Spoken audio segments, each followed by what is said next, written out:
Hello, my name is Abby Rowan, and I read the book The Narrative of the Life of Frederick Douglass, an American Slave by Frederick Douglass. It was published on May 1st, 1845, by a publisher named Garrison.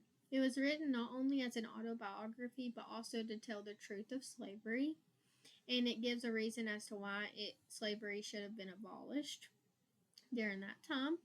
The book goes into detail about Frederick's life from him being separated from his mother at birth and not really having a relationship with her to all of the cruel owners he had and the terrible treatment that he went through, and then to him learning how to read and write. However, while it's telling from Frederick's point of view and about his life, the reader is also able to get an idea of the lives of the slave owners and the townspeople because that I feel like that's important too because it goes into detail of every slave owner that he had and all of the other people that he encountered. While it may not say every person by name, it also tells the role that they played in his life.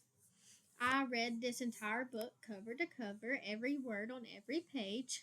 Um, I will say I'm not much of a history or autobiography book person.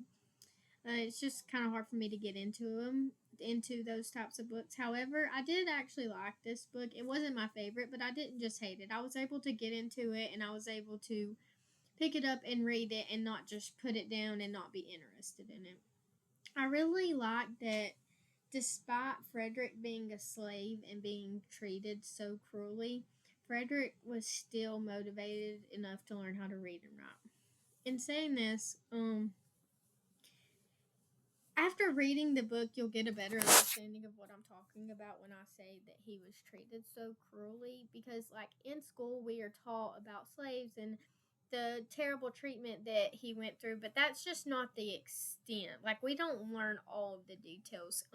It is pretty gory in some parts because, like, it honestly made me want to cry reading some of it because I feel like no person in this entire world should be treated the way that he was treated.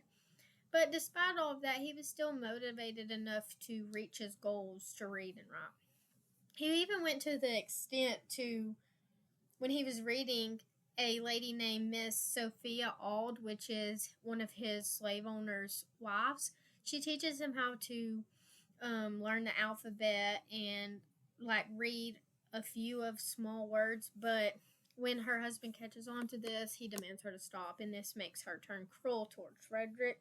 But despite her just stopping tutoring him and teaching him altogether, he goes to poor local boys down the street and offers them food in exchange for reading lessons. I mean, that's a big risk as a slave, and I feel like anyone our age should know that because of they were not supposed to interact with each other.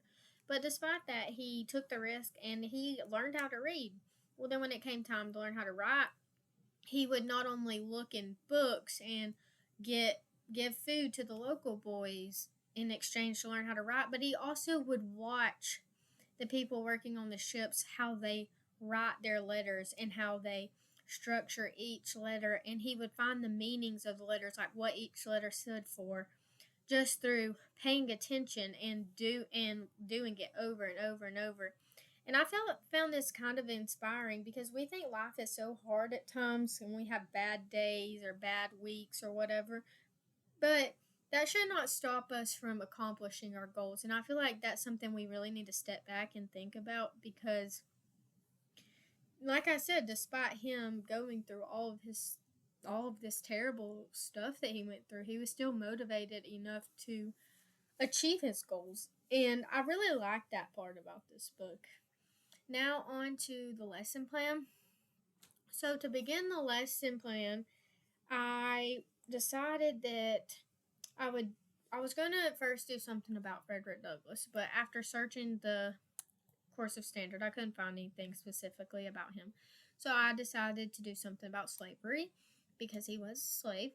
And I found a standard that was regarding to slaves, plantation owners, and townspeople during the 19th century and what their life was like.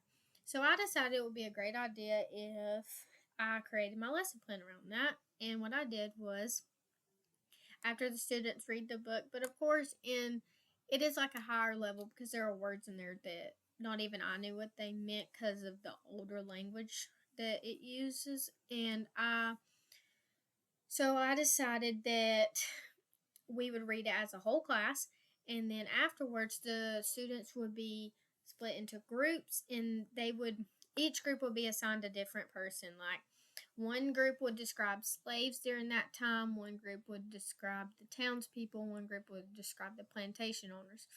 But here's the thing: they would have to take content or text that we read from the book and put that on a graphic organizer to describe their person. And then afterwards, they would create a foldable that goes along with it, that they get information from the people when they present it. And then at the end of the summit, the students would each write like about what life was like for slaves, plantation owners, and townspeople during that time. And I really liked that idea because they're not only learning about the past and history, they're also getting to use their comprehension skills. And I thought that was a really good idea. If you disagree, that's okay. Just let me know. Thank you so much for listening.